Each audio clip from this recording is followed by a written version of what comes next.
Hello and welcome to the Hatewatch podcast. Steph and Tom here after another week of World Cup chaos, ready to bring all the misery to your ears as we prepare for the conclusion of the group stages. Today on the pod we'll be going over everything wrong with England's goalless draw with Ghana, whether the head-to-head rule is fit for purpose, and a look ahead to our hate-watching targets on match day 3, which gets underway this evening. Tom, how are you this morning?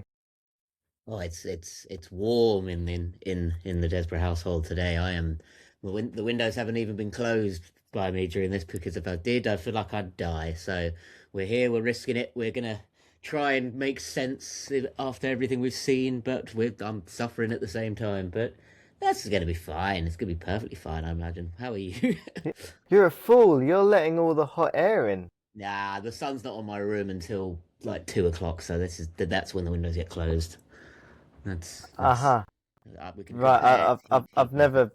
I've never logged what time the sun enters anywhere, to be No, honest. yeah. It feels like the sun is very much here, Yeah. which is why I'm wearing a hat indoors. Yeah. Gotta keep yourself protected, man. You never know. You never know Yeah, what's gonna happen. I'm a massive hypochondriac in it, so you Yeah. never know when those UV rays are going to catch you. Exactly. Yeah. Should we talk football?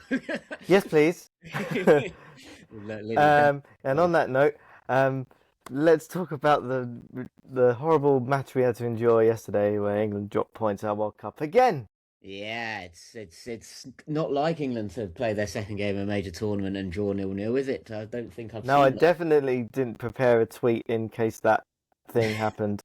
Yeah, I think it got to around the 60th minute before I started to remember that I was in this place when we drew 0-0 with USA in 2022 and when we drew 0-0 with Scotland in 2021, and So it was it's your fault. yeah. I thought it into existence. Yeah, I will take some of the blame there, All definitely. right.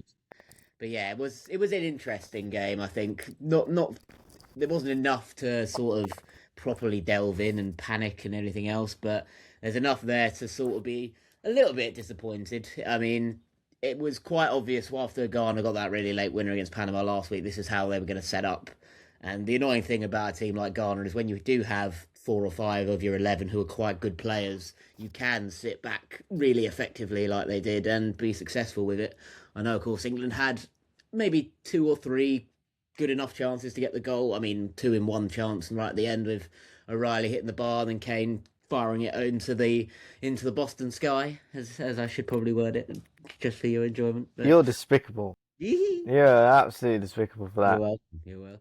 But But you're yeah, right. Like if that goes in, we're going, hey, we're great. We're going to win the whole thing. oh yeah, it was proper, almost like collapse to the floor in disbelief when that goes over the bar rather than going in. But yeah, it was one of those games where that's sort of what was going to happen. Like one of those days where it's 0-0, nothing's going to go in for us, so we accept it, draw a line under it, and try and move on, prepare for Saturday's game against Panama, which I imagine they were hoping was going to be not quite a drub and they can rotate a bit, but now it's going to be we need to win. So it will be interesting to see how he approaches that. Of course, after they lost to Croatia last night, their tournament's over, so it'll be more about them playing for pride than anything else. But Yep.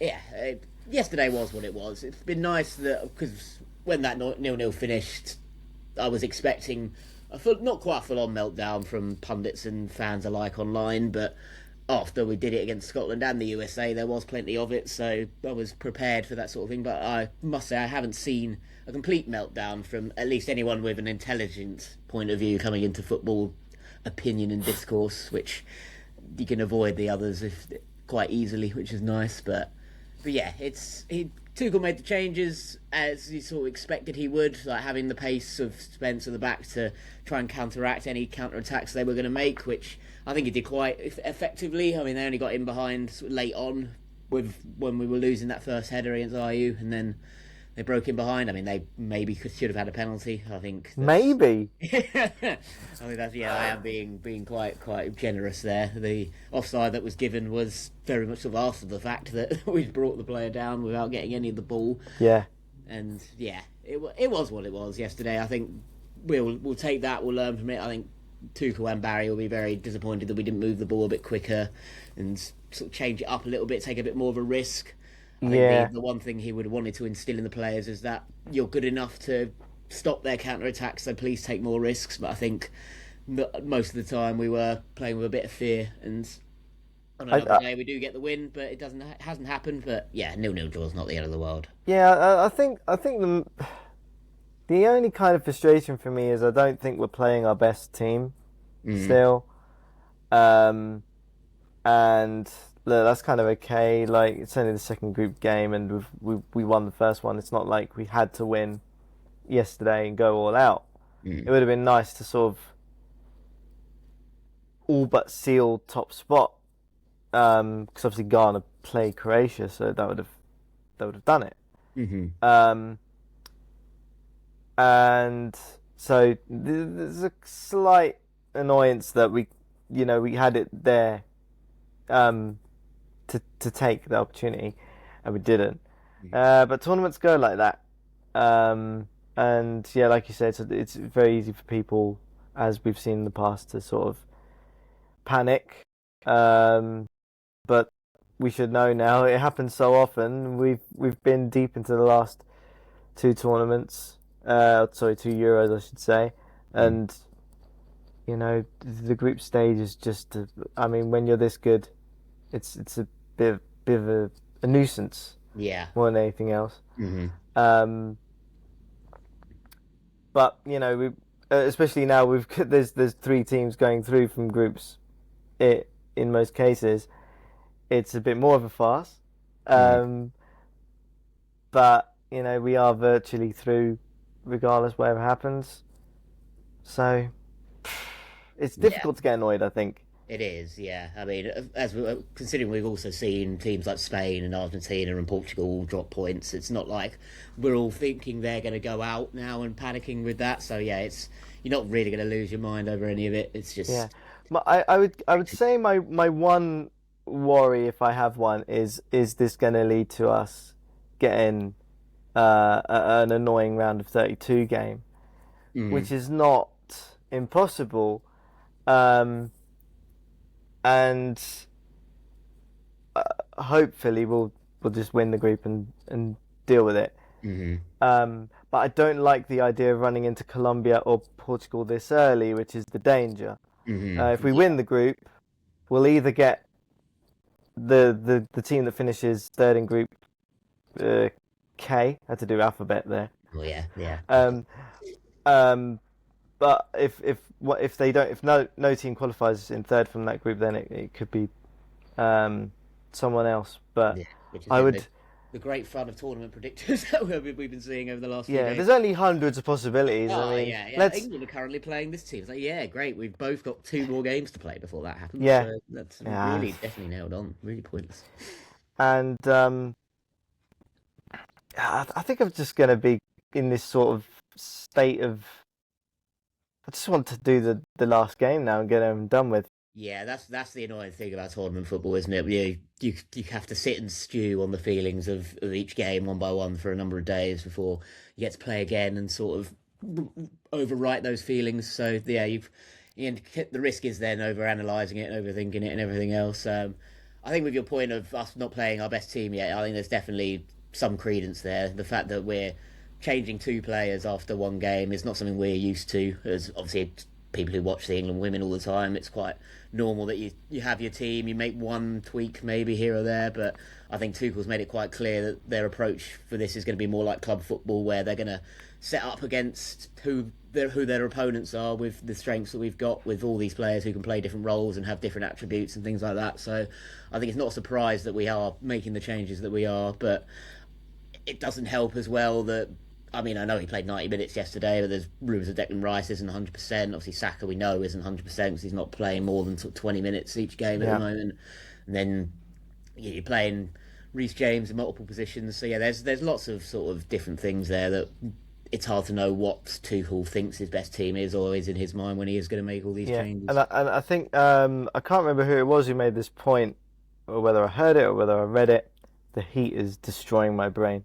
Mm. But there was a good thing that came across my mind where someone said that this team is set up to beat the big teams Mm. rather than make sure you get through the group stage kind of thing. Like Mm. it's very much a team that's ready to go toe to toe with someone who's gonna just come at us Yeah. instead of this, the low block that we saw Hmm. um, yesterday.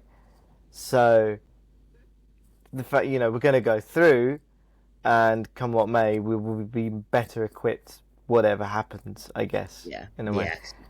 'Cause, yeah, that is exactly how they're tactically set with Kane dropping deep and the runners going in. Yeah, you can't really do that when they've got 10 men behind the ball most of the time. I mean, I think the only hope that they had yesterday was that Noni Madueke was going to take on his man a bit more than he did. I know he got past him to their left back a couple of times, but probably wanted a bit more of that. Whereas Gordon on the other side was it's gonna be a bit better than taking on a man in that situation than Rashford is, but he didn't do it very well, which was the bit that let us down a little bit. We were I don't remember Gordon doing that at all. Yeah, the right back had him on toast all game. I mean, the referee didn't help in my opinion either, where he was just letting the same Ghana players give away foul after foul after foul without punishing them. The only time that the yellow cards did come out was when Rice caught their player quite heavily, and Inaki Williams was late in a tackle against us. Whereas I think Yeah, that was Inaki Williams' I thought first I thought that foul. Rice one was a bit harsh, Yeah, but it was one of those, wasn't it, where he was late and he caught him with a he had start. to go for it, and it was obviously Yeah. like painful. Hmm. But I Yeah. didn't think that made it. It was a foul. I didn't Yeah, think yeah, it of was a. course. Yeah, it was unlucky to get yellow. Yeah, Yeah, I will agree with you on that. But yeah, and I think Ayew as well was foul after foul after foul, and the referee just had no interest in yellow carding him. I think, which I think Harry Kane made quite clear in the when he was having a word with the ref at the end of the game that he wasn't very happy about, as of course the England captain. But yeah, it's little bits like that where we were going to see it in a game like this, where the team were going to play against a really low block side, and it'd be interesting to see how that happens against Panama. I know they're a bit more sort of open. I think the stat I read before the England Ghana game yesterday is that Panama ran 3 times the distance than Ghana did when they played each other. So they're definitely more of a running sort of team rather than just going to sit deep. And of course, as I mentioned already, they don't have anything to play for, so they're not worried about trying to pick up a point in that sense. Obviously, a point for them would be huge in their history and everything else, but they're not going to be terrified to try and go for it because they've got nothing to lose, as it were. yeah. I mean, they had flashes in both games, Panama.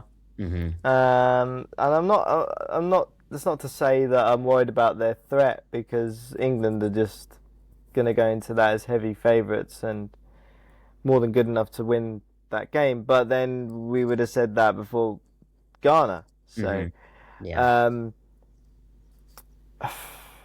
yeah, we're just in this sort of limbo where I'm trying not to stew over the result, because at the end of the day, when push comes to shove, it's not really gonna matter unless we screw up where we finish and do ourselves in terms of where we end up on the bracket. Hmm. Um, but that's how the tournament goes. Yeah, yeah, it's what the risks are. So yeah, we've just got to wait and see with that. Sadly, it's all we can do. Yeah, kind of a slightly annoyed that um, everyone seems to have taken this on the whole rather well. Maybe Yeah, we're maturing as a fan base. yeah. As a footballing nation, with understanding that even when we don't get results, we are capable of then showing up afterwards. Whereas obviously everything from sort of 2016 backwards, all the way back to sort of 2006 or 2010, probably to be a bit less Yeah, harsh. Yeah, the team won't turn up after that. I do think if you're looking for a difference between last night and the really drab draws we've had, like we did go for Ghana, we did try to create chances. Hmm. I don't feel like it was a case of, if you take the USA game in the last World Cup, I didn't feel like that didn't feel like an attack against defense kind of game. It was just really just dead, like Yeah. nothing was happening. It was a proper stalemate.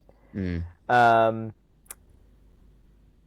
I think that you could understandably be frustrated by that. You could definitely be frustrated with how we played against Denmark at the Euros, Mm. where we had that great start and then just Yeah, collapsed, let them stopped back playing in. football. We were lucky not to lose that game, if I remember rightly. Um, and then, obviously, as I've said before on here, the worst game of all time against Algeria in South Mm. Africa. Yeah. Um, it was nothing like that. No.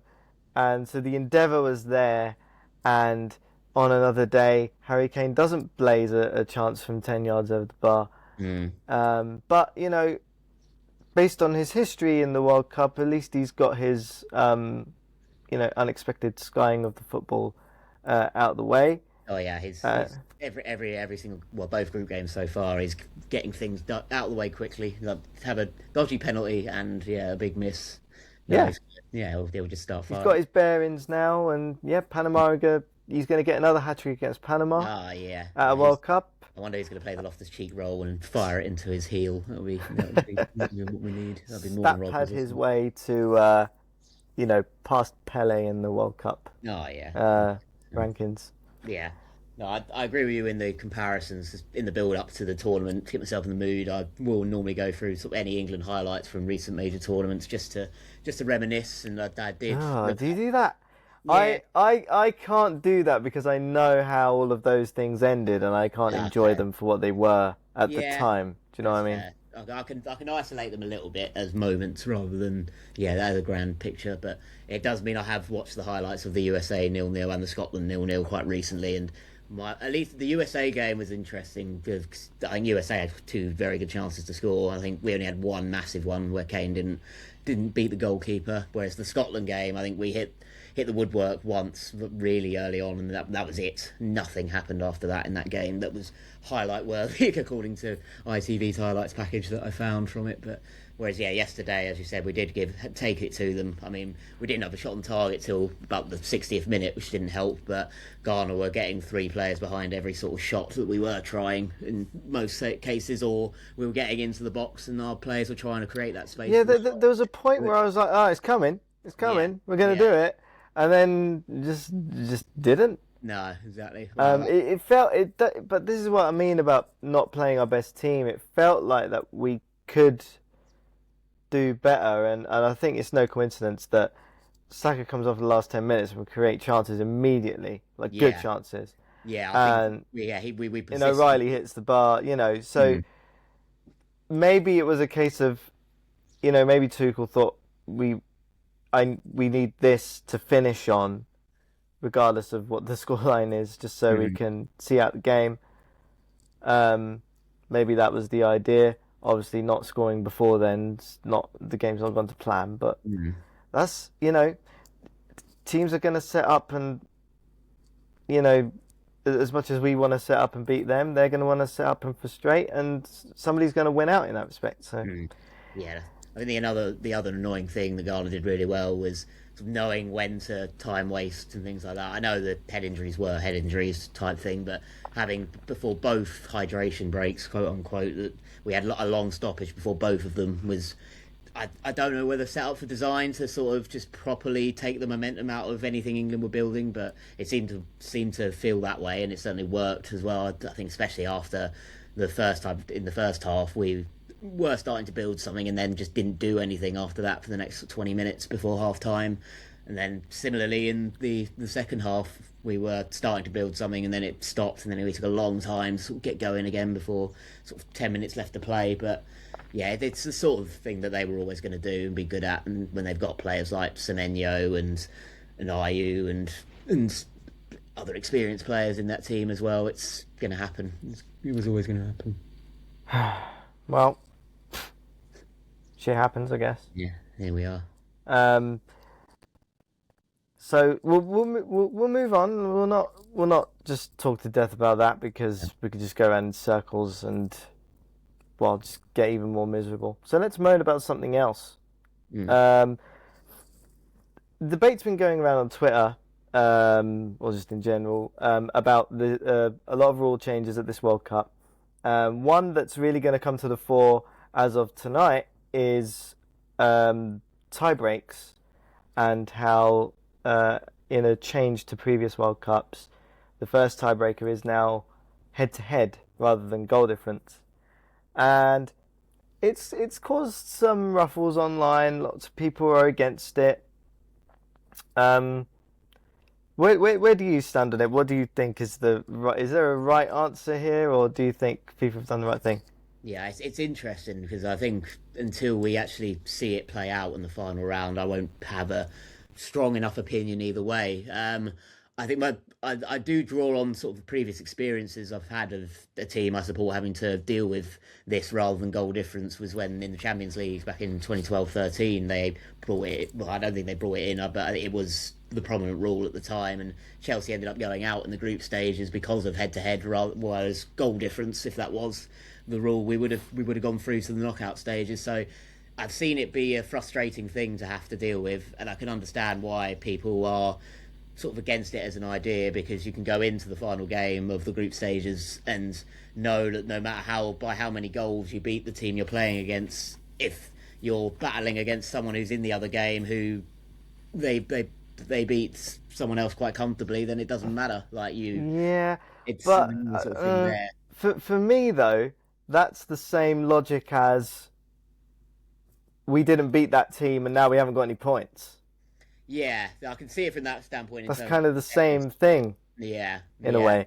yeah. I think it does sort of take away a bit of the entertainment jeopardy in that your teams, if they know they need a lot of goals in the final game, no matter how they performed against someone else, then it sort of takes away the chance of them just going for it for that sense rather I, than I, I think that works both ways. Because you're right. Like a lot of the critics of the rule change are saying, "Oh, it's taken away a lot of the drama and the suspense that it could bring." mm, But you could flip that. You could have had a team that's been battered on match day one and then given themselves a chance on match day two, and they just need to maybe win on head to head against the team they're playing on the last game. But your goal difference could render that completely pointless before you've even started that game. mm, Um, or if you need if you need to win by a lot of goals, that's just completely different from just needing to win in any fashion. So I don't think it limits sort of the pathways to qualification, if that makes sense. And actually, I looked into this morning, um, and I was surprised by the results that I found. I'll share them with you. Hatewatch podcast exclusive.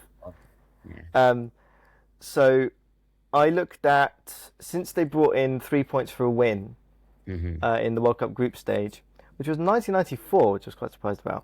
Wow, yeah, I know it was Because quite England brought it in the early 80s, 81 I think it was. yeah, yeah, But it didn't come into the World Cup until 94. So since then, there have been 28 occasions where teams have finished on the same number of points, which is just under half of all groups, like 45% of all groups. yeah.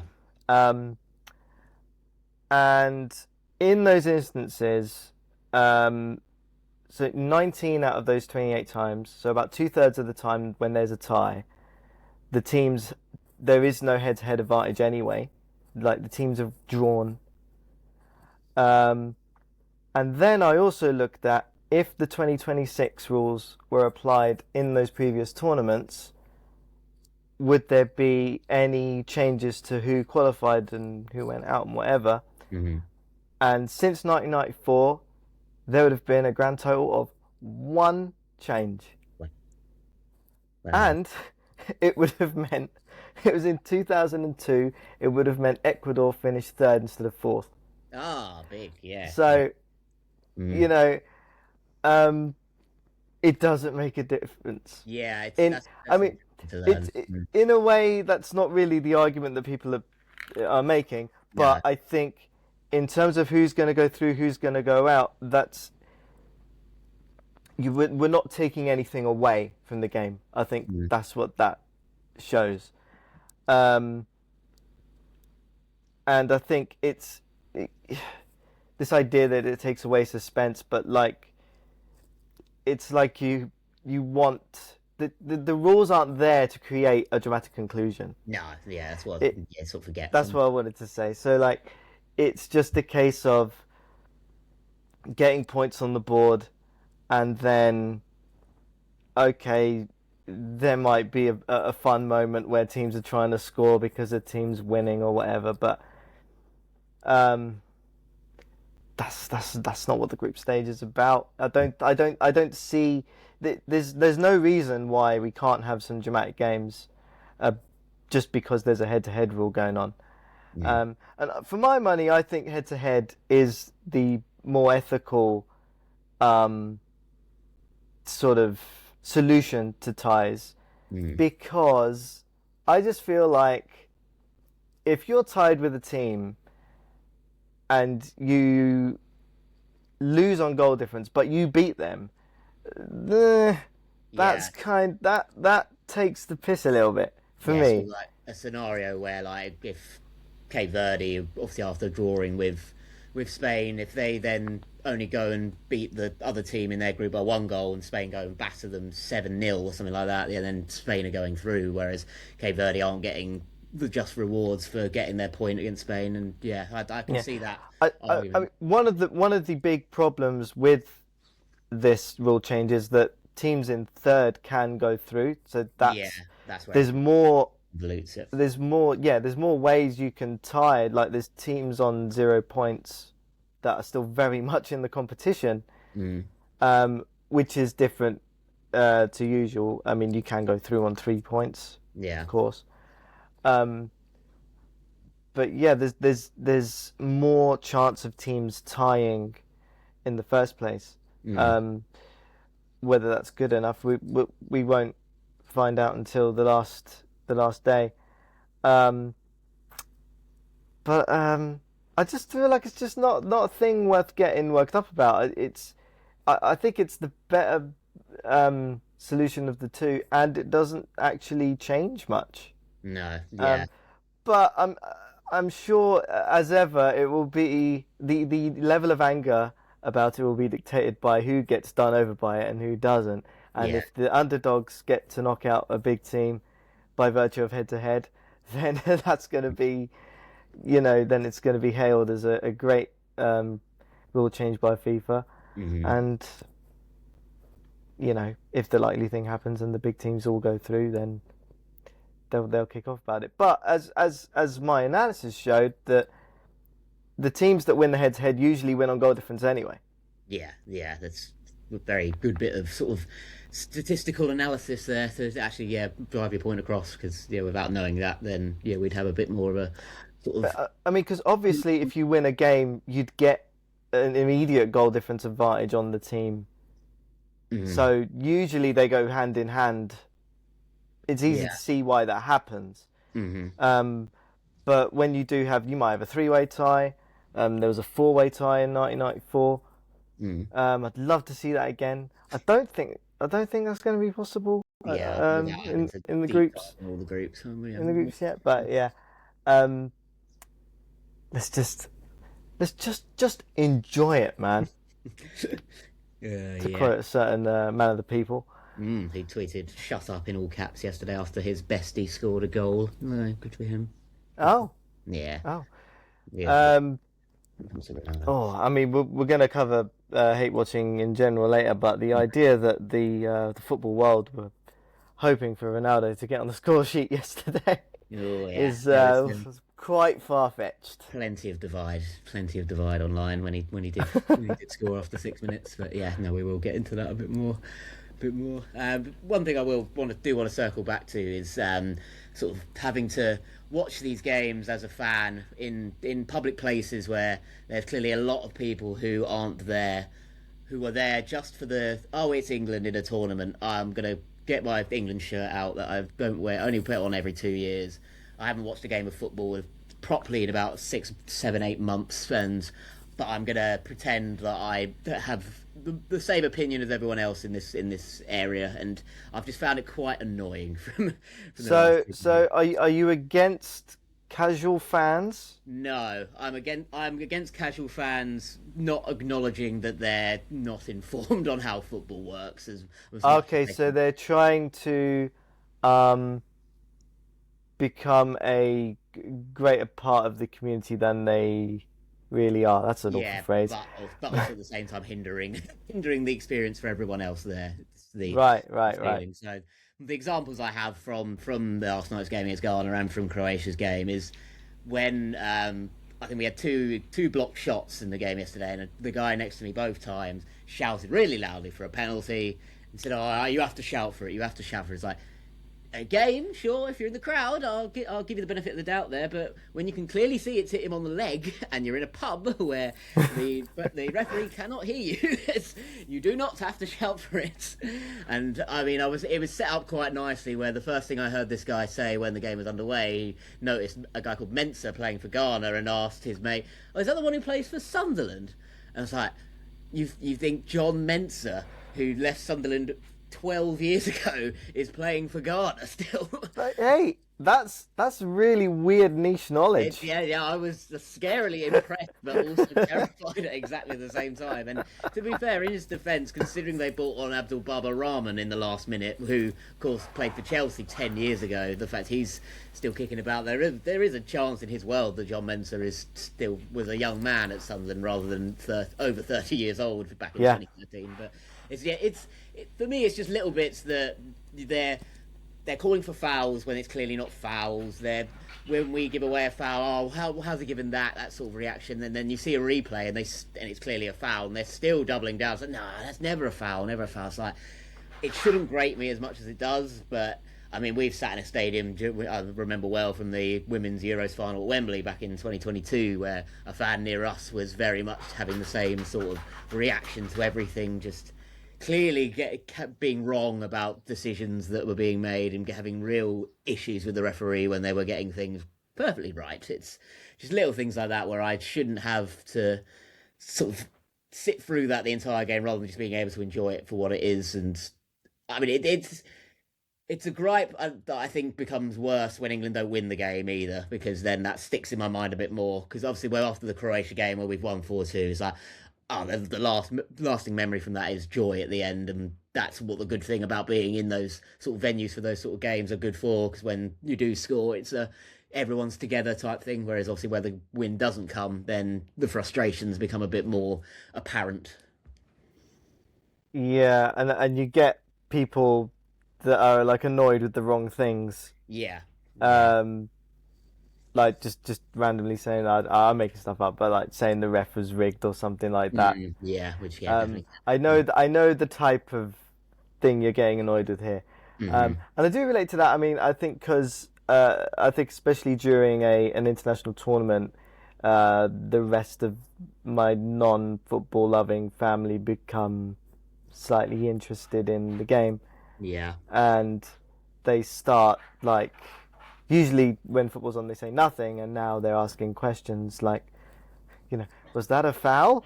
It's like, no, you're allowed to jump in the air at a corner. It's fine. Yeah.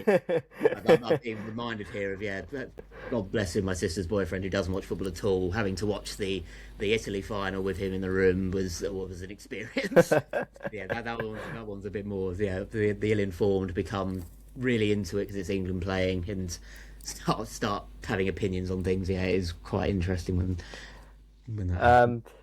But yeah, I there's a part of me, as much as I hate it, I kind of enjoy having to deal with that. Yeah. Do you know what I mean? Yeah, if they're nice and approachable as well, I think that helps. Like if you feel comfortable sort of explaining to them why that hasn't happened, which I had that a bit more last night where people next to me were a lot more approachable, whereas in the Croatia game, I'm not correcting the person who was doing these points.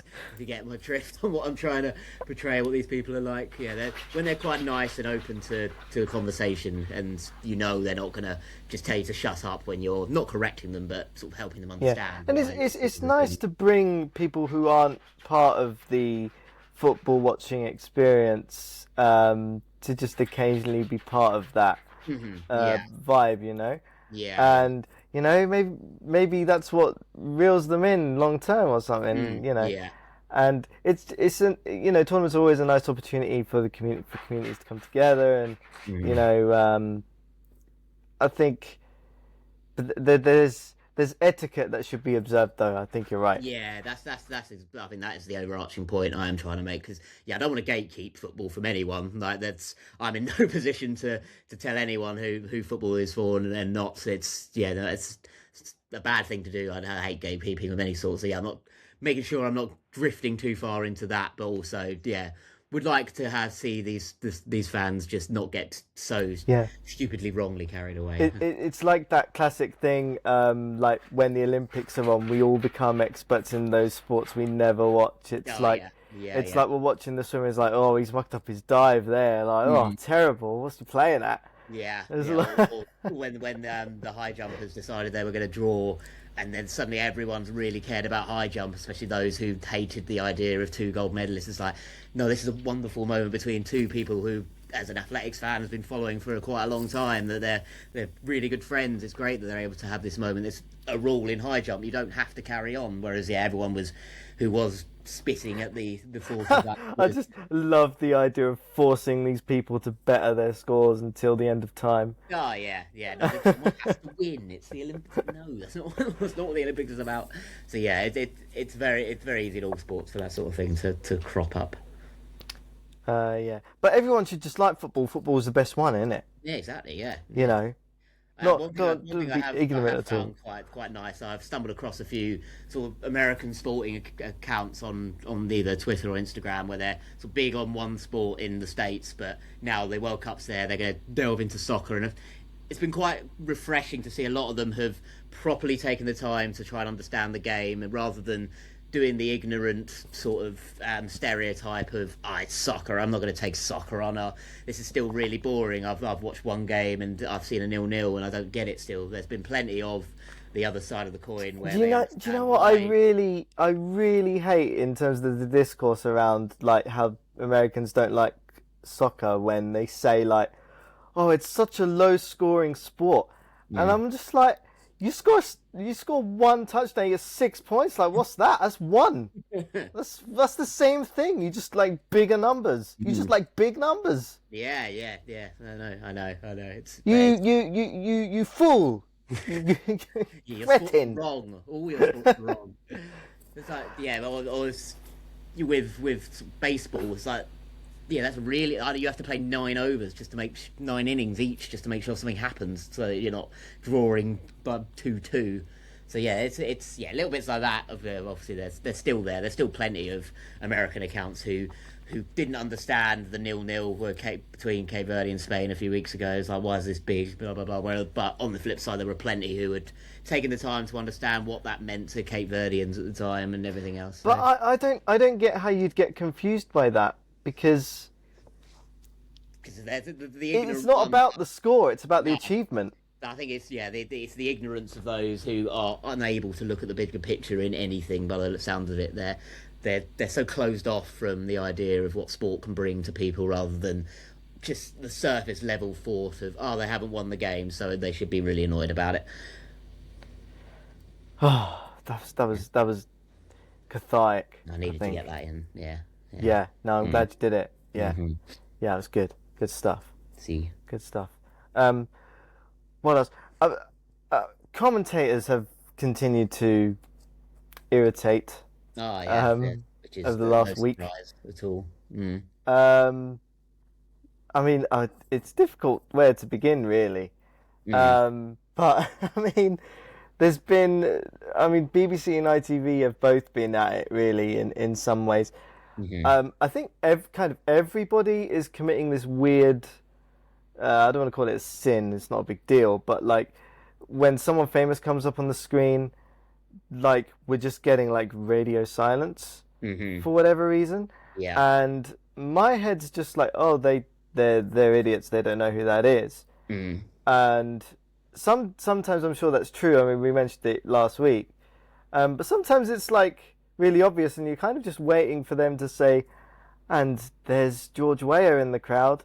And I'm like, do they not know who George Weah is? There's been a lot of that, hasn't there, where it's, for most people it's a recognisable face, and they don't say it. Like, I can't remember. But the George Weah one was extra weird because it was during the USA game, and they literally went from George Weah to Tim Weah. Oh, right, I was like, come on, guys. Really obvious. Here we go. It's on a plate for you. The American TV camera's trying to hold your hand for it, and you still can't work it out. So you do just expect that a producer just to be in their ear, just to make sure they know who it is. So tell you. And yeah, there have been instances where that hasn't happened, but yeah, I can't remember who it was on commentary for the game the other day where Casey Keller was recognised immediately, and I would have no chance of recognising because I haven't seen his face for 20 years, so I wouldn't recognise a 20-year-old Casey Keller. But sat in front of him were two of the best women's footballers of all time, and they didn't say a word about them.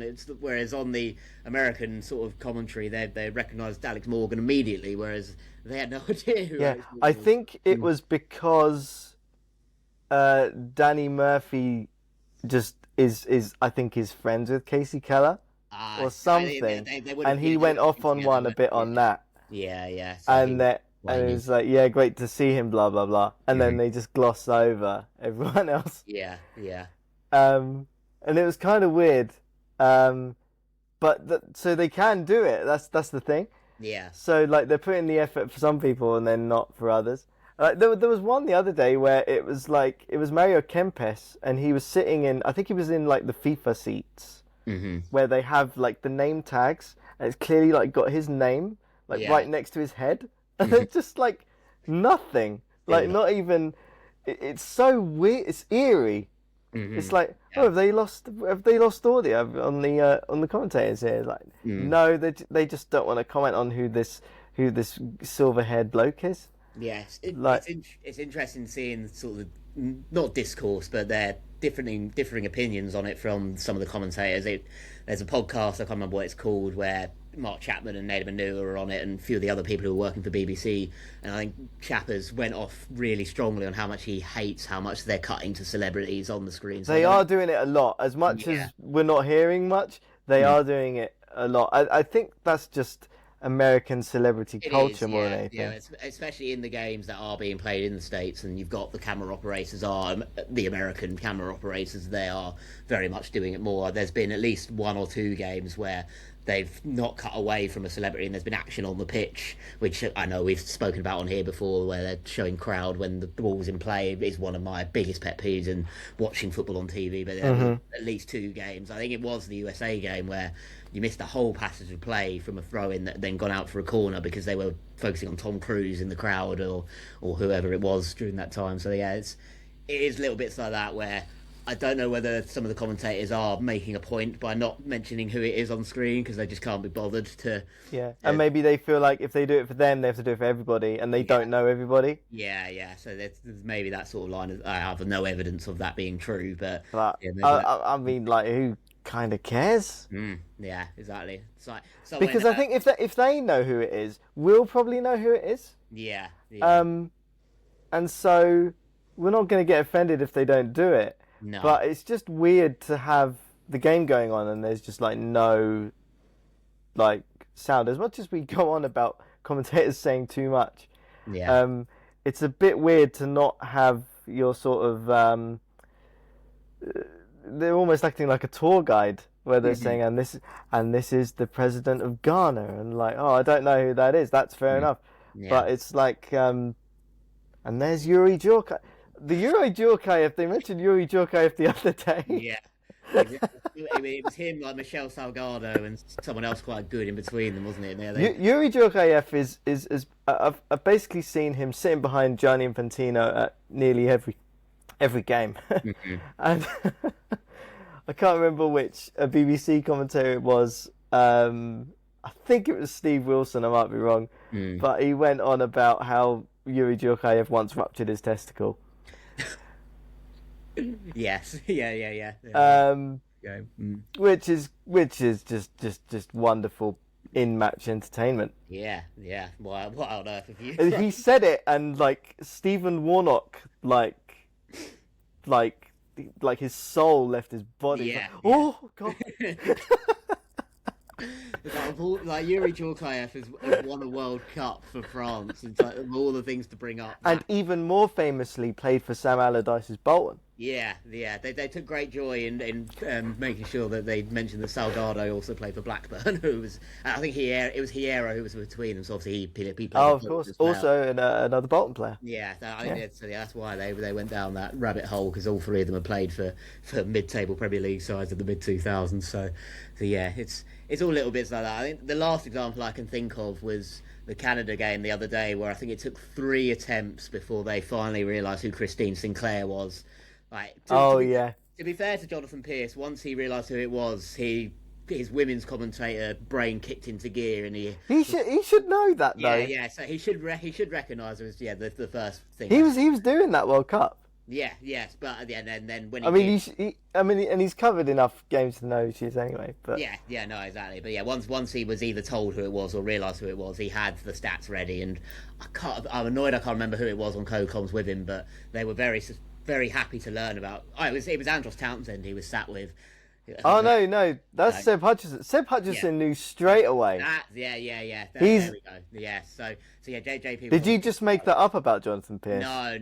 It would have been another woman's example because I am just getting my two examples mixed up. But there was that, and Seb Hutchinson knew straight away, and he said, like, because she's won hundreds and hundreds of caps, and like Andros Townsend sitting like wow. He didn't believe Seb at all. He was like, "Are you sure you got your facts right?" And Seb started doubling down, like, not without saying it, like, yes, I know a lot about the women's game, but he's well informed on that. So yeah, that is me getting my two examples mixed up. Yeah, Seb was right on it as you'd expect him to be, and just listening to Andros Townsend.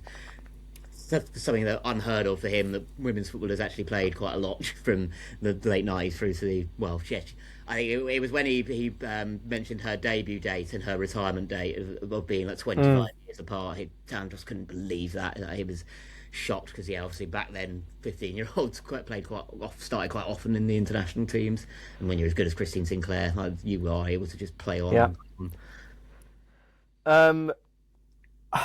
I thought that this World Cup would be a Fletch-free zone. But my goodness, how wrong I was. How wrong I was. Yeah. Even though he's working for... Is it Fox Sports? It's Fox Sports he's working for, yeah. Oh, dear. I mean...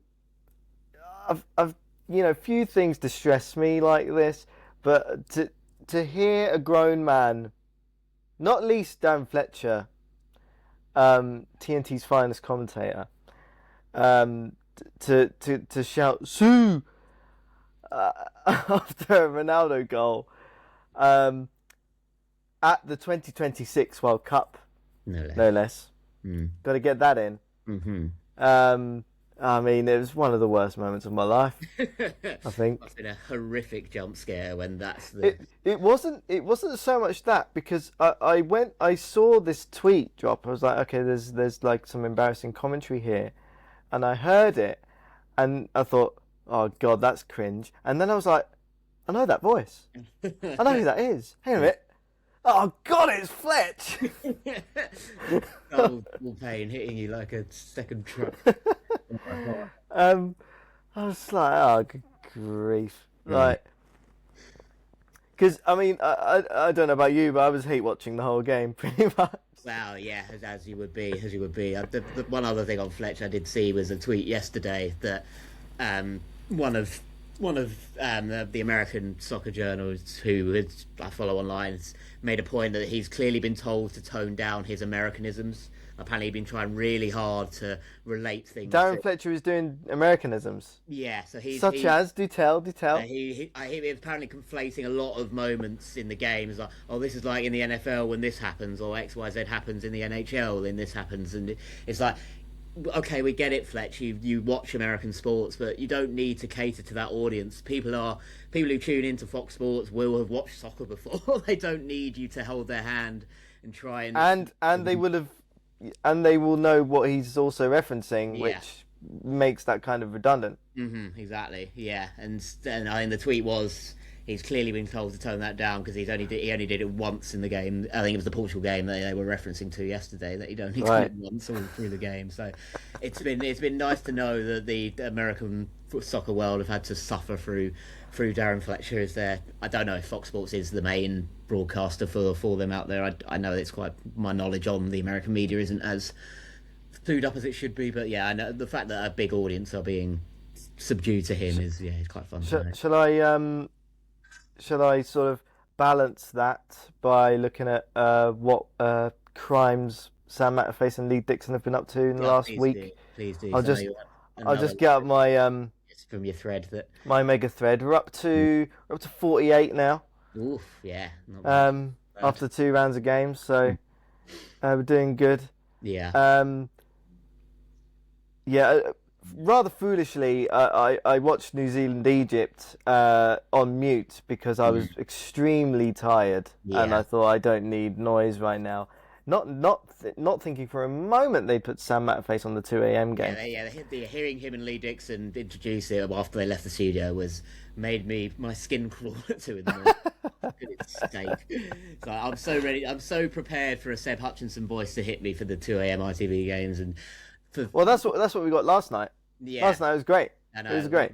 Yeah, I mean, I only made the very start of the Congo game. That was about it, sadly. But so what have we got? What have we got? There wasn't actually too much that compelled me to tweet. There's probably more stuff that annoyed me, but he had a. I mean, all commentators I think have been guilty of this, but whenever there's a game in Houston, they have to say, "Houston, we have a problem," or a variation on that line. Yeah. Stop it, please, all of you. You're referencing something that was said over 50 years Isn't ago. that a misquote as well? Isn't that a misheard thing? I think that is a Mandela Effect film line that that it's not said in that order. Yeah. Yeah. Okay. Oh yeah. Oh okay. You found the good one. So the second half begins yesterday in the Portugal game, and both of them seemed rather confused or like slightly annoyed that there was a bit of a lull after half time, and Sam Matterface was basically like, well, yeah, we've seen this, that after half time there's a bit of a lull where fans get up at half time and they go and buy their refreshments and they go to the toilet and they sometimes they don't make it back to the second half. And I was like, have you been to any football match in your life? What is this? Yeah. It's just like both of them just seem to be perplexed by the idea that fans loads of fans leave before half time, never mind at half time. Yeah. And to prioritise going to the toilet. And Lee Dixon could have believed the notion of a queue for the toilet. What are we doing here? Why are we saying these things out loud? There's been so many examples where a goal was gone in very early in the second half of a game, and a commentator will make a point that half the fans haven't made it back yet because they know that that's quite a normal thing to happen. So that's a ridiculous one. It was so weird. There was this other bit that I put in my thread because he said, so Ronaldo's on a hat trick, right? So he's already scored twice, and he has a really good chance later on in the game, and the Uzbekistan goalkeeper makes a save, and then Matterface goes, oh, and that's one he could put on his wall, the day I stopped Ronaldo's hat trick. I'm just like, it's not really an achievement to say I stopped him scoring 3 because I've already let in 2. Yeah. Like that's like what you've also conceded 4 goals up to that point. Like on the same token, you've stopped him scoring 12. Like, are you gonna hang that on your wall? Huh? Yes. Like, it's just weird. I don't know. I couldn't tell if he was being patronising or he's just like waffling his head off. I couldn't tell. It's worrying if it is the case of him. He's commentating on a lesser nation for a goalkeeper who hasn't played outside of his own country and just assuming. Yeah, well, that's the thing. He wouldn't have done it to Manuel Neuer, right? No, exactly. Yeah, it's a bit charity casey, isn't it? Rather than kind of appreciating that this guy is quite a good goalkeeper and it's like, that reminds me of a line he did. I don't think I said this last week. There was a line he did in the Spain Cape Verde game where there was like 5 minutes left, and obviously it's 0-0, and it was like, they might not they might well lose this match, but they've played really well. And I'm like, they're gonna draw this game. Like they are drawing at the moment. What do you mean they might not end up? Why are you making a point as if it's inevitable that Spain are going to score? Yeah, it's point. I was like, come on, man. I just found that really weird, and I just there was a point where I just started laughing. Like, why would he hang that up on his wall? What are you talking about? That's not an achievement. No, he's being absolutely destroyed. He like 5 minutes ago just knocked the ball into his own net. Yeah. Like what are we doing here? It is the sort of disease that the Ronaldo fanboyism has sort of infested into mainstream media, isn't it? That people That's a separate thing. Yeah, but I mean, while they're playing against Ronaldo, they're going to be so happy about that. Whereas, I think for most footballers, he is just another human being. Because I think in a way, commentators are treating Ronaldo and Messi as the same in terms of the big players come to play, and I don't get joy out of either of them, to be quite honest with you. I think Messi breaking the record, like for most goals at a World Cup, is great. Like that's history, right? But otherwise, I don't really like. Oh yeah, Messi scored again. What a great player he is. Like I don't really care. But the commentators, when he scores, like he's to get the little magician. I was like. Yeah. He's good at football. I get it. Yeah, I know. He scored again. Yeah, he scored a lot of goals actually. Yeah, I know. I'm kind of tired of it. I can't wait to see the back of him. See, I'm the other way. But it's the commentator's fault. That's what I'm saying. Yeah. I'm very much more in the Seb Hutchinson camp of getting the most excited you've ever been for. Not quite as much as that, but I do still. I am trying to appreciate watching Messi because it will be unless something major miracle happens and he. That's also a different thing. I think that's coming across in a different way. Yeah. Where they're enjoying it. Whereas I think a lot of commentators feel like they're always commentating on like big historical moments. Right. But for me personally, Messi scoring a goal is just like that's what happens, man. No, fair. Yeah. Well, one that I've been reminded of from the Ronaldo game yesterday, I think it was Adam Smith, who works for Sky. He tweeted afterwards, he caveats it with, as most people do, is I never saw the debate with Messi, Ronaldo, blah blah blah. Messi's much better, but scoring at six separate World Cups, that will never, in all caps, happen again. It's like, what are you talking about? With sports science has come so far in the last 20 years, and you think it's impossible now for someone to go and play and score in 6 different World Cups. Now, the World Cup's not just going to suddenly stop in the next 100 years. Like, you can't just break that as a fact. I mean,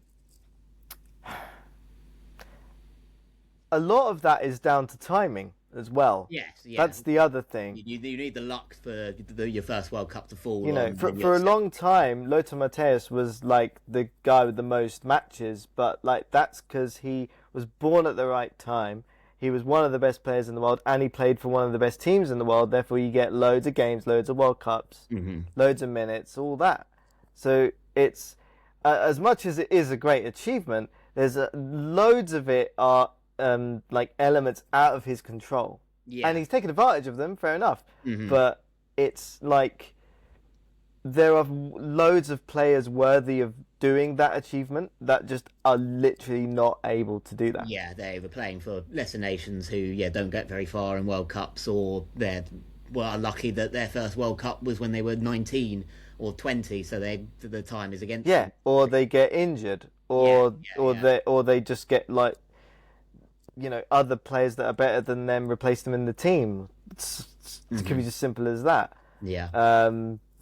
So I think to close this sentence, this segment will be just to say the thing that Matterface said during the game you had muted from Egypt, New Zealand, which I did send you. Oh yeah. This is wonderful. This is just objectively funny. This is brilliant. So it's when Salah scores when they take the lead, they cut to the Egyptian fans, and Sam Matterface goes, "They'll be celebrating that goal from Cairo to Giza, the two places that are only 11 minutes drive from each other in Egypt, it's not exactly covering much ground in the country that's you're watching there, Sam. That's brilliantly ignorant from you. That's so good. That's so good. I love the idea that he's written it down Yeah. ages ago and gone, yep. Like in his mind, that they're two things that are in different places in Egypt. They're definitely not going to be that close to each other. It's like just one quick Google search. I mean, even if they were far away, it's cheesy as hell. Oh yeah, that's a different. But like, yeah. This is coming from someone who takes good joy in like. In the WWE do quite a lot when they come over here and make it sound like that Newcastle's a 10-minute drive from London sometimes when they're up there. And it's like, come on, that's so objectively funny that you haven't done your research and where things are. But to see that sort of thing happen in football is just, it's unheard of because it's someone you'd expect to be quite educated on these things, especially in the World Cup. I like to think, as much as we take the piss out of him, like I think we can just all enjoy that together. That was funny. Yeah. But like, yeah, more of that kind of stuff, please. Yeah. Rather than belittling goalkeepers of lesser nations. Please. And the like. Exactly. Yeah, give me some ignorance. Before we get on to sort of like previewing the last round of games in the groups, do you wanna say a little word on Her Majesty Emma Hayes? Oh yeah. I think we'd be remiss to not bring this up as the discourse has taken on a whole life of its own between the last episode. It's kind of the same, but better, I think. Yeah.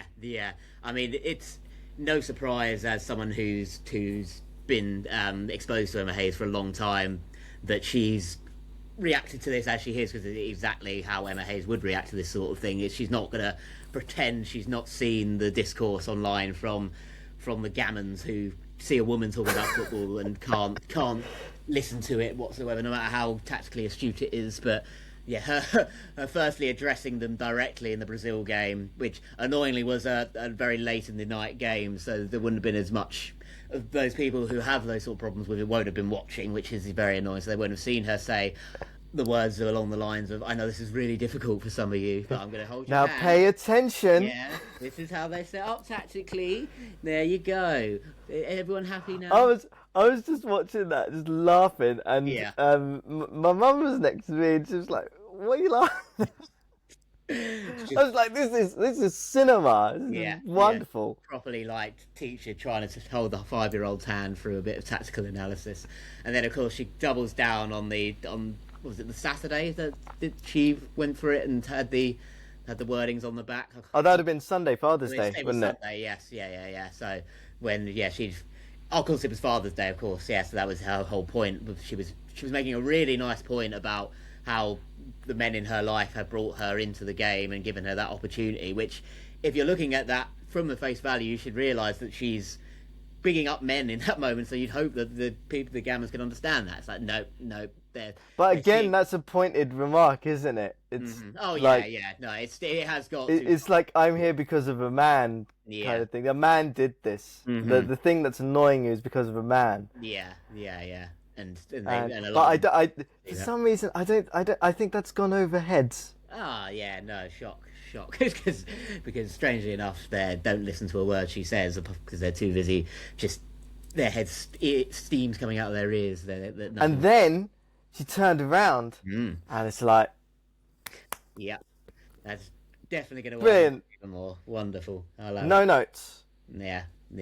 Incredible. Sadly, don't get the same on the BBC when they're cutting to Wayne Rooney, just his face giving this. It doesn't quite hit the same, sadly. But yeah, we needed to. Yeah, I've absolutely nothing to add to that. No. I totally agree. Yeah, and I look forward to the next. See if that carries on, because there's unsurprisingly plenty more of the World Cup to come. So there's plenty more. Yes, I think. Are we like officially halfway through? Am I right in saying that? That is usually the case at the end of match day 2. Yeah, it's hard to do the maths quite quickly. I think we are like we've played more games, but we've got that extra round of 32 round. So Yeah. I think we are basically halfway in terms of matches played. We probably are pretty much there. 2 weeks in, yeah. Which feels weird, but I think it always does from memory. Yeah. I am ready to like retire this 4 matches a day thing. Yeah, I'm ready to see the back of it. I do agree with you. I think it was Friday was probably the first time I felt proper football fatigue. I can't remember what game it was specifically, but I just had no interest in it. I had it on in the background. There was one game recently where I had it on, like the preview was happening, and then I woke up the next morning and it was over. Yeah. I think it might have been the Jordan game last night, All right. the night before. I was ready to watch that. I was like, yeah, 'cause annoyingly, I missed both their games when it happened, because their other game was at 4 a.m. I think. Yeah, they've been shafted. Their UK time zone fans have been shafted. Yeah. When you say shafted, I mean they've got. That's probably, is that better for their time zone? Because they'll be ahead of us. I meant specifically those who live in sort of the UK time zone who would want to join. But I think that I'm sure that's by design for them to have both of those slots. Yeah, learn from what we see. Which is I don't know. It's not. I mean, we've moaned about kickoff times a lot on this pod because we don't like 12:30 kickoffs on a Saturday.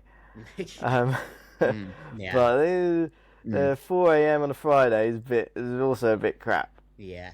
I mean, that's the other fun thing that we're going to have if we don't top the group. The differences in times of our games are quite drastic. Yeah. But I think we'll all be up for an England game. Oh yeah, of course. If it's at 4 a.m. or at the... Goodness knows what that's going to mean for pubs and stuff. Yeah. But we'll let whoever the Prime Minister at the time is deal with that. Yeah. Yeah. Good luck to them. So yeah, and I mean, we're getting 3 groups done and dusted tonight. Yeah, which is quite cool. For some reason, that hadn't clicked in my brain until I looked at the fixtures this morning and saw we're going immediately into 2 games at the same time, which is, I wasn't mentally prepared for that, but yeah, I'm ready for these groups to be concluded. Yeah, and that means Group A done, and then it's Group C done, because FIFA don't know the alphabet, So I'm hoping to make all the games because there's more riding on it. It's going to be way more watchable. Yeah. That was going to be my question to you. How you're going to approach these games? Are you going to dual screen for every single one, or are you going to? I'm not. Well, I've never been a fan of the dual screen. No, I can understand why not. Because I'm always worried I'll miss something, and I'd rather immerse myself in one than do both at the same time. I prefer to flick between. Yeah. If one's dead, or if there's only there might be instances where only one game has something riding on it. Yeah. So hopefully the football will make the decision easy for me. But if not, it's going to be carnage. So should be a win-win.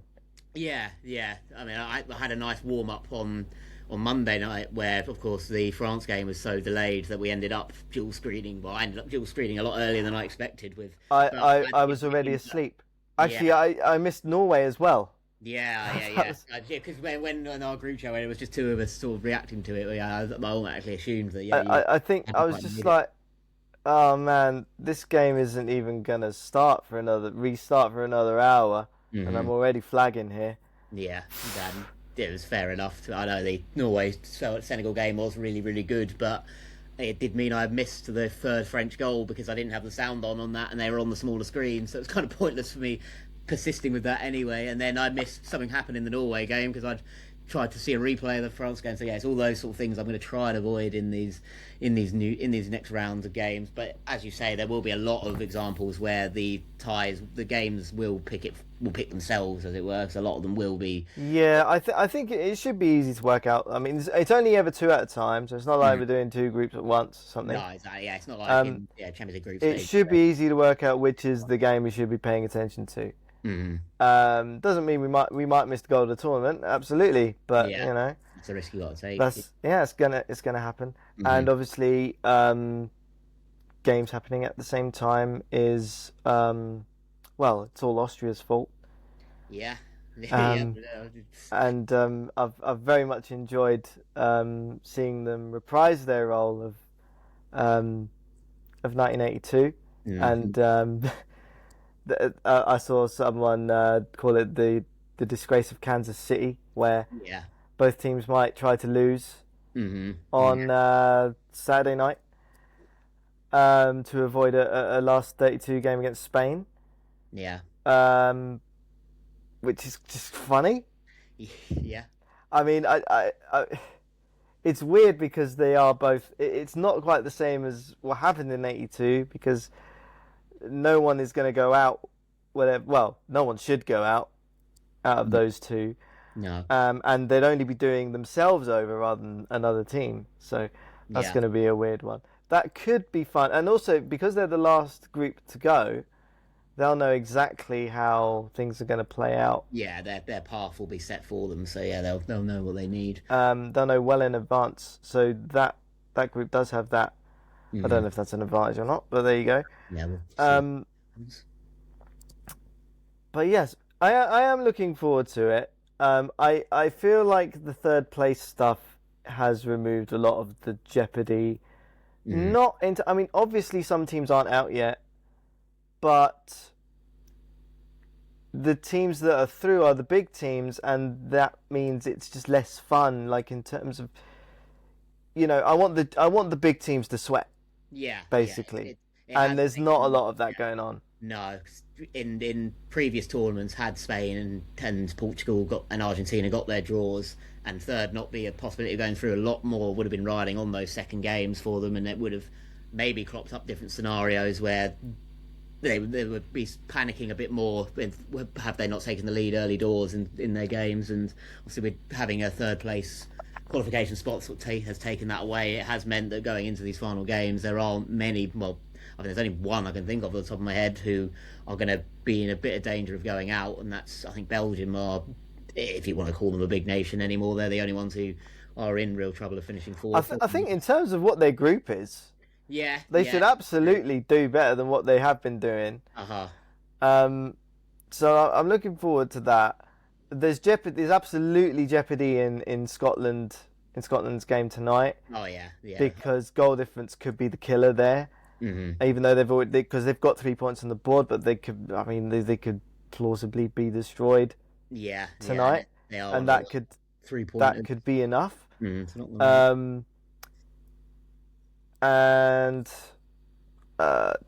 don't know, just on the top of my head, I'm gonna get the groups up. Yeah, I'm slowly going through the fixtures as you're talking about it. Obviously, we're not in a battle for third place, but with our game definitely matters now, and a bit more of that. Oh, top spot. I do think we need top spot. Oh, 100%. If we, I don't want. This is the thing. It's not that we want to. Playing Portugal and Colombia is not the end of the world, but to play them in a round of 32 when you don't actually need to, in terms of, we have a squad good enough to avoid that scenario, we should avoid that scenario. Yeah, definitely. And whilst giving another team the chance to knock them out and have a potentially easier path through to the last 16 ourselves, whether that be DR Congo or whatever. Yeah, that is the much more preferable scenario. If you think back to 2010, where we finished second and ended up having to play Germany in our first knockout game. Because if we had finished top, I can't remember who USA played in the Ghana, I think it was. Who did well. Yeah. But they weren't Germany. I remember when that happened, and for some reason thinking Ghana were going to get something off of Germany in their final group game and going to top the group, and we were going to play them anyway. And that obviously didn't happen in Germany. But I think Germany only beat them 1-0. But it was. And Germany lost themselves in that group. They did, to Serbia. Yeah, they weren't all guns blazing until they came up against. And then they destroyed Argentina. Yeah, they did. What are we talking about? What are we talking about the 2010 World Cup for? That was horrible. Anyway, dead air. There you go. So Scotland are in like a bit of trouble.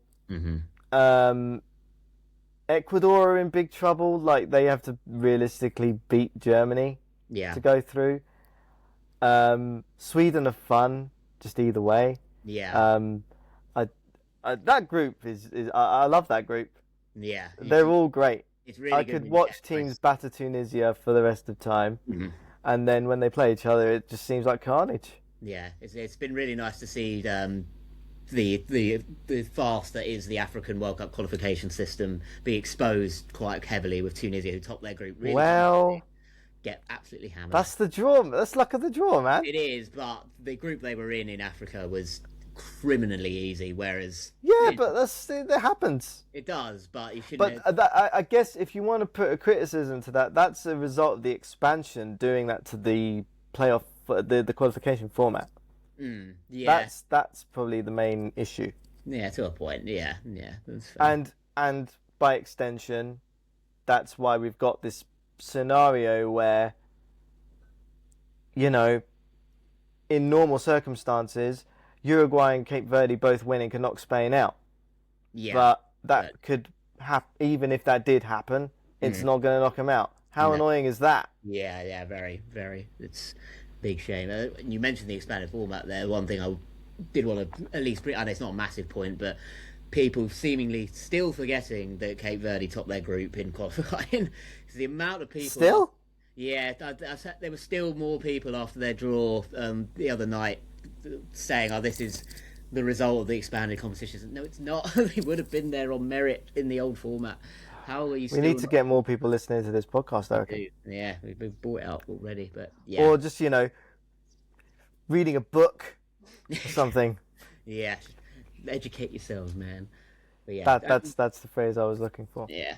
Um, From a watching point of view, is there anything big leaping out on? well, I wrote down a few teams. I will be hate watching Brazil tonight because I do want Scotland to get through. I wasn't sure if it counted as a hate watch because I'm more pro Scotland than anti Brazil. Yeah. But it would be funny if they lost or dropped points like in an annoying way. Yeah. Because I got joy out of them not beating Morocco for some reason. Yeah. I don't know about you. Oh, yeah, no, any time one of the favourites don't win, yeah, I'm all for it for that. Yeah. And I was definitely hate watching them against Haiti, even though I wasn't expecting Haiti to do anything at all. I was like, No. why are they just like cutting through them so easily? They're being so mean to Haiti. Why are they doing that? So that's one team that I've got an eye on. Tomorrow night I've got my eye on Ivory Coast. I want to see a positive result for Curacao. Okay. Yeah. I'm not expecting miracles. No. But that would be fun Yeah. if Curacao even just finished third would be awesome. But if they give themselves a chance to go through, even better. Oh yeah. And then Friday night's games, I'd love Belgium to flop. Yeah, and there is definitely a scenario where New Zealand get a result there. They've been okay, right? Yeah, they've been really unlucky. They're the lowest ranked team, right? Yes, they are. Yeah, That's... they've taken the lead twice in both their games, and yeah, just haven't quite been able to hang on, which is a shame. But there's a world where Belgium, if we are sort of get a mirror image of their final game in 2022, where they just couldn't score for the life of them, they could definitely see a scenario of that happening exactly the same way again. That was grim, and they're the better team then. Oh yeah, that World Cup as well. Everyone else is still kicking. I think that could happen. But then also, if they draw and have 0 goal difference with 3 points, that's probably enough. Which is crap. Yeah, that's just not worthy of a knockout place in the World Cup. No, but it ridiculous. Hopefully, the beneficiary of that would be that they'll have to play someone really good in the round of 32 and get absolutely battered. Or then the rubbish Belgium team beating them, which would and they even better. Maybe they'll turn up. Do a Portugal 2016 and go all the way, of course. Yeah. I have just noticed that's a 4 a.m. game, and I'm very annoyed at learning. I'm here for it. I know. I'm ready for it. I haven't made any games that have started any later than. I don't want. I also don't want Saudi Arabia to rain on Cape Verde's parade. No. I think we need to. I think they need to be allowed to win. I think Saudi Arabia should just down tools, give them 5 points. Yeah, I think I tweeted it after their draw with Uruguay that it's mental that's the game I'm going to watch Cape Verde against Saudi Arabia over Uruguay. Oh yeah. Like you would not have. You would not. But that's the thing. Under normal circumstances, you'd probably still be watching that. But Spain Uruguay would have loads more riding on it. It'd be way more fun. Yeah. Not that, I mean, Uruguay are rubbish. Oh yeah, yeah. They are terrible. They're a terrible football team. People seem to forget on how small they are as a nation, and the fact they won the first World Cup and have won two of them has carried them for a long time. Apart from, of course, the brief stint of Cavani and Suarez. Well, that's the thing. They did have very, very good players. That kind of those players were made the team greater in terms of achievement rather than how good that team actually was. I feel like I'm waffling now and telling people that things that are obvious, like Suarez was good, Cavani was good, Diego Godin was good, Diego Forlan was good, Muslera was good, was good. That's another fun thing about the World Cup I really love is that when teams like that turn up, it's like they've still got him in goal. It's like, I haven't heard of him. Obviously, he doesn't play in a big, well-followed club league so you don't hear about him at all. It's like Fernando Muslera's still kicking about, and he's still Uruguay #1. That's insane. Yeah. Was... And then of course, I guess the big one. I mean, Portugal aren't going to go out. No. But I would like to see Colombia absolutely destroy them. I would get a lot of joy out of that. Yeah, it's been and even with or without Ronaldo, it'd be hilarious. Oh yeah. That's been a bit slightly annoying. I've not been able to take in any of Colombia's games yet because of the timings. I mean, I was not really taking much in of their game yesterday, but yeah, that would be really interesting. And then it does open the door for Congo to maybe nick second place, which would be quite funny to see if that does happen. But yes. Although because they drew, it will go down to goal difference, and I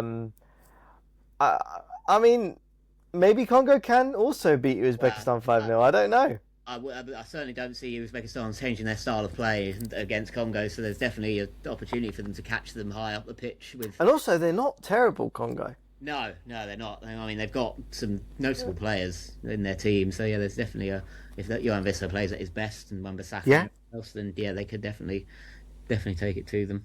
And obviously they need to win that game, so their approach is pretty straightforward. Yeah.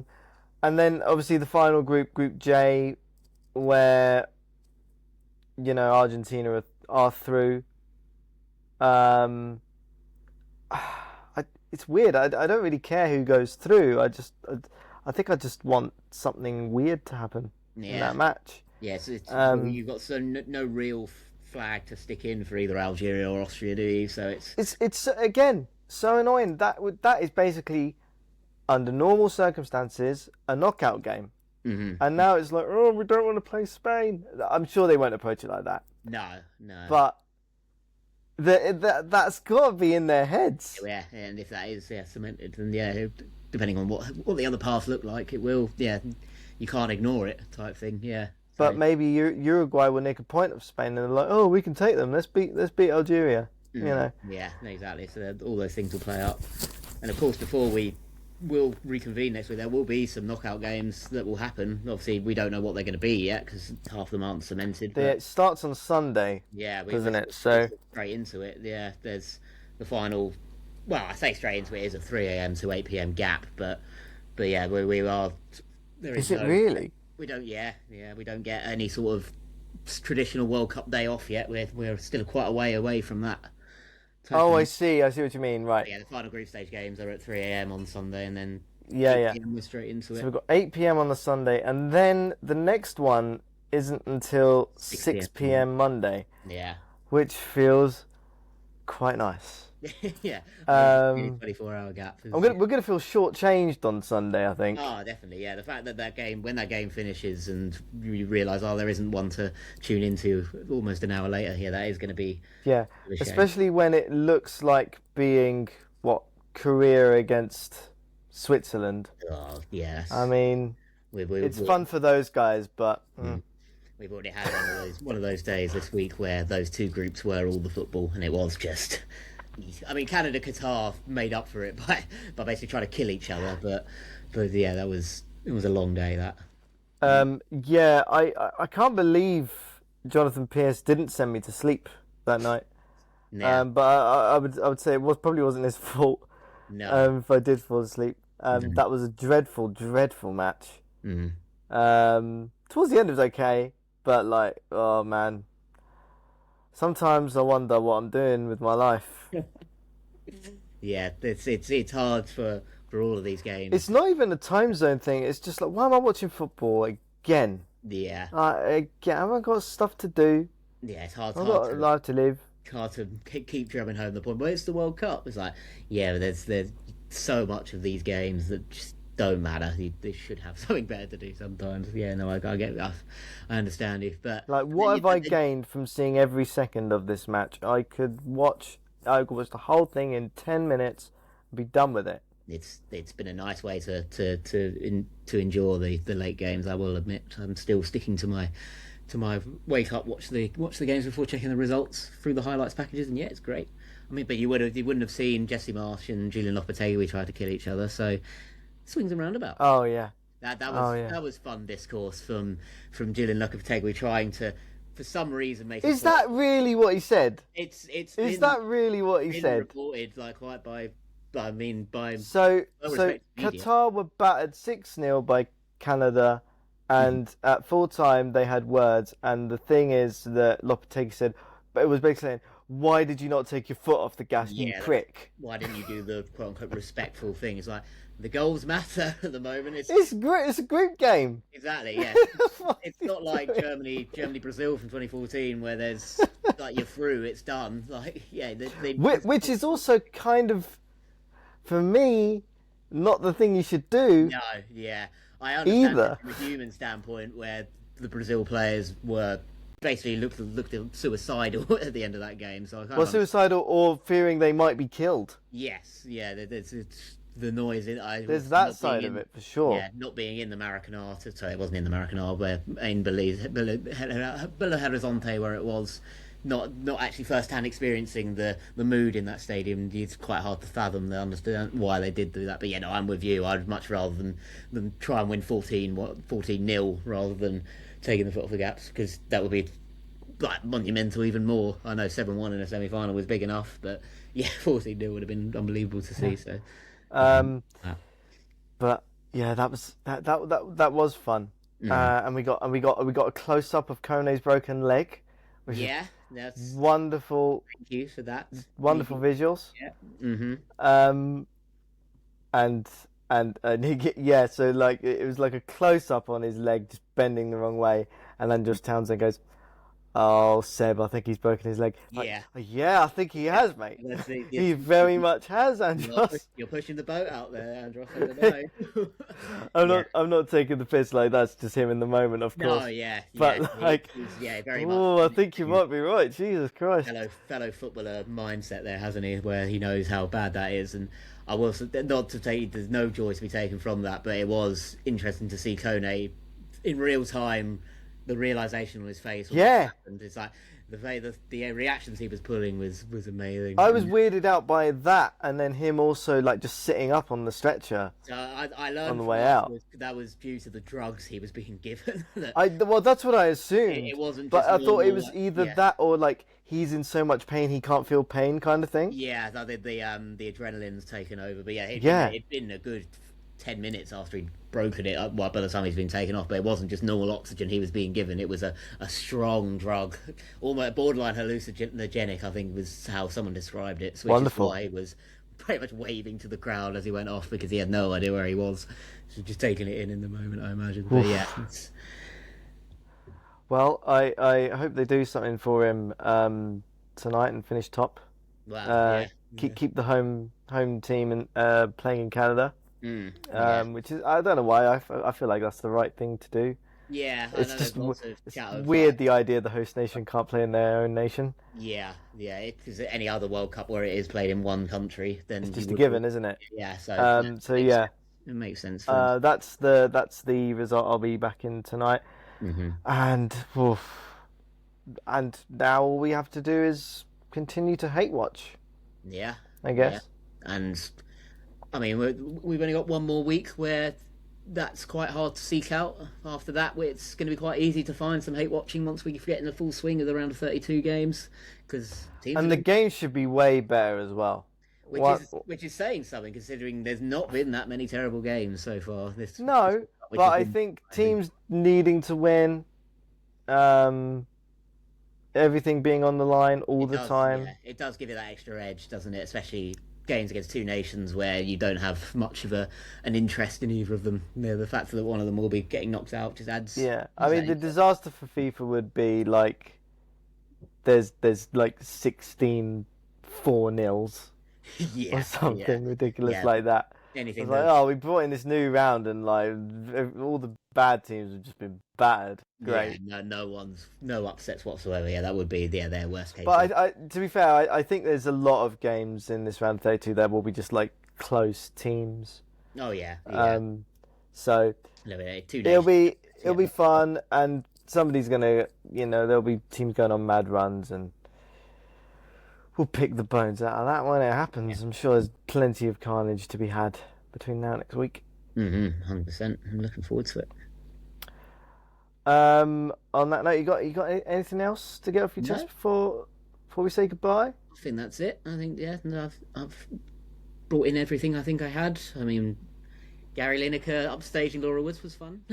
That was fun. It was Yeah. a bit weird. Like, we've got this really good presenter. Let's have him. No, we're going to put the really good presenter away. We're going to have me. It's Yeah, me. My turn. yeah. Mm. That's how I viewed it at the time. Yeah. So it's Did he weird. disappear as well? That was it. He didn't Yeah. stay for the whole thing. I Yeah. was a bit annoyed by that. It's like, why It's have you kind made of why I was watching. Yeah, they made such a big point of, oh, he's going to do punditry, and Oh, he's just popping around to say hello. Oh, yeah, that's not the and same you thing, probably paid him quite a lot ITV. of money for that, for that as well. Well brought up. I'm glad you brought that up. Yeah. That needed to be said. hmm Um, I'm sure we'll be diving into the levels of punditry as we've been enjoying slagging both BBC and ITV off. So that, yeah, hopefully there's more of that to come next week. There's going to be loads more football, loads more drama and stuff to get pissed off about. So, yeah, we'll look forward to that. And all that's left to do is to say thank you to all of those who've been listening, watching. Hope you're enjoying yourselves and staying cool in this unbearable heat. And yeah, happy hate watching, and we'll see you next week. Express yourself.